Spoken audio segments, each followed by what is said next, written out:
18:28 minutos, arrancamos en otro bloque más de la Resistencia. Comentaros, Horacio, ¿con qué continuamos? Iniciamos lo que es la parte internacional de nuestro programa, hablando de lo que ha sido el auge de una industria poco tenida en cuenta en Europa. Y me refiero a la industria funeraria y más concretamente lo que está sucediendo en el país belga.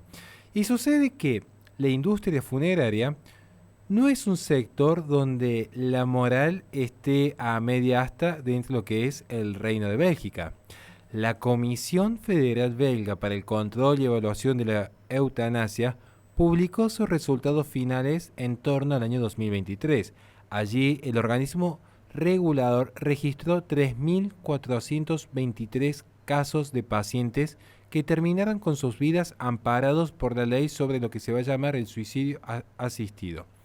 Una cifra que va aumentando de manera constante año tras año y que ahora presenta el 3,1% de las muertes totales del país. Es decir, de cada 100 personas que fallecen en Bélgica, 3 son a causa de la libre elección, entre comillas libre, porque están muy viciados los consentimientos allí, de la eutanasia.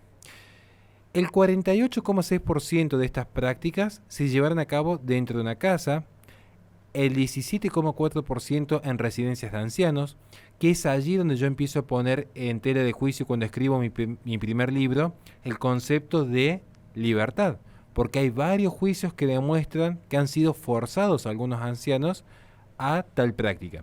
Y el 32% se han dado en hospitales, donde también hay denuncias circundantes en torno a cómo se fuerza esta práctica para el ahorro de los medicamentos paliativos.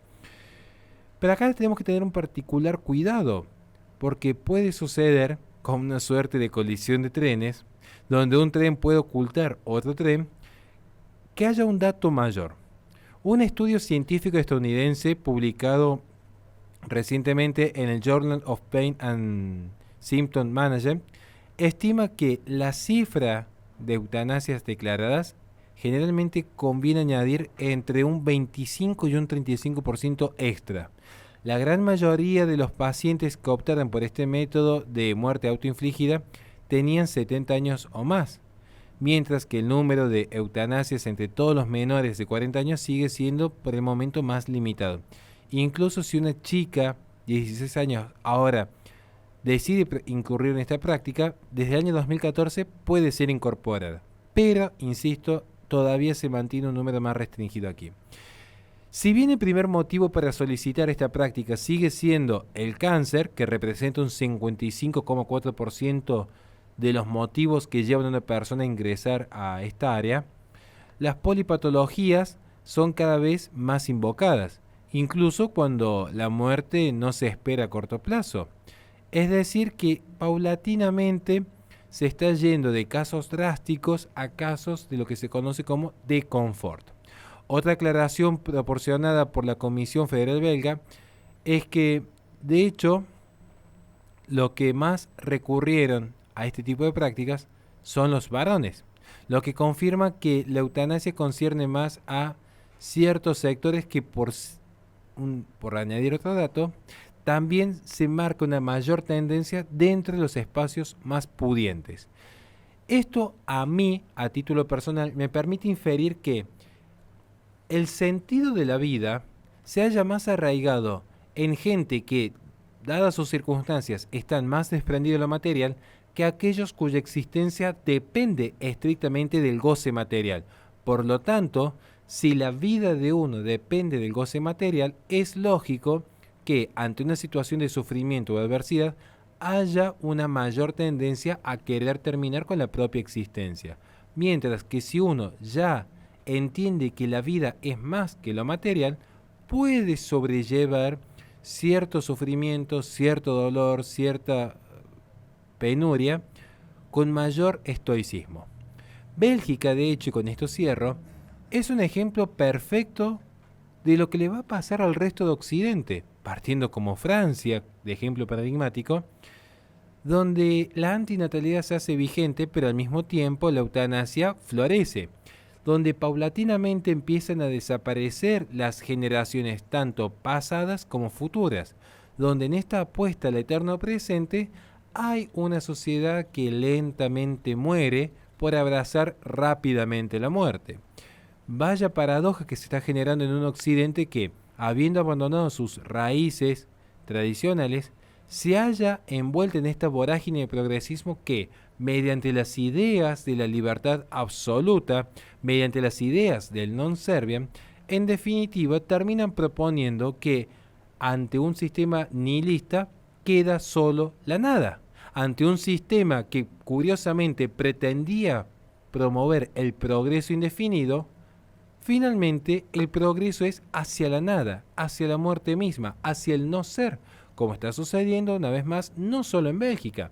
Se puede ver este problema de una generación que abandona el mundo y una generación que no viene al mundo en naciones como España, Italia, Francia, Suiza, donde a causa del progresismo, entre tantos factores más, cada vez hay menos occidentales, cada vez hay menos vida, cada vez hay menos civilización, cada vez hay menos cultura.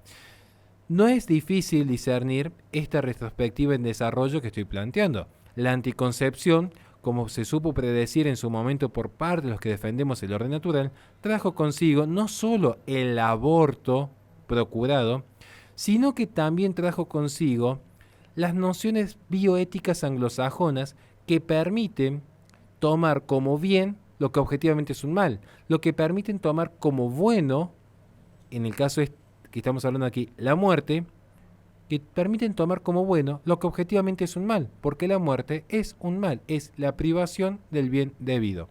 Por lo tanto, le es debido a todo ente orgánico el vivir, en cuanto a esencia. Ahora bien, esto finalmente va a mostrar lo que es hoy Occidente. Y termino con esto que voy a decir aquí.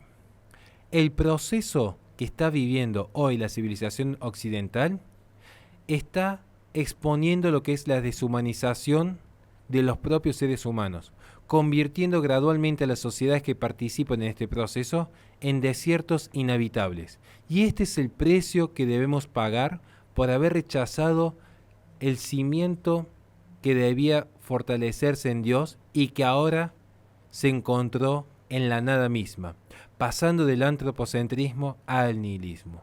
Y al ver esto, tan solo puedo pensar en Diógenes cuando deambulaba por las calles y decía, busco a un hombre. Y en búsqueda de este hombre se hallan muchos conservadores en Europa que están viviendo este desierto inhabitable. Nada más y muchas gracias. Le recordamos a la gente que este programa se sube al canal de YouTube de La Resistencia Radio, donde en la descripción de los videos tienen la plataforma Patreon, donde pueden apoyarnos para que podamos seguir haciendo este tipo de contenido. Vamos a un corte y enseguida volvemos con más Resistencia.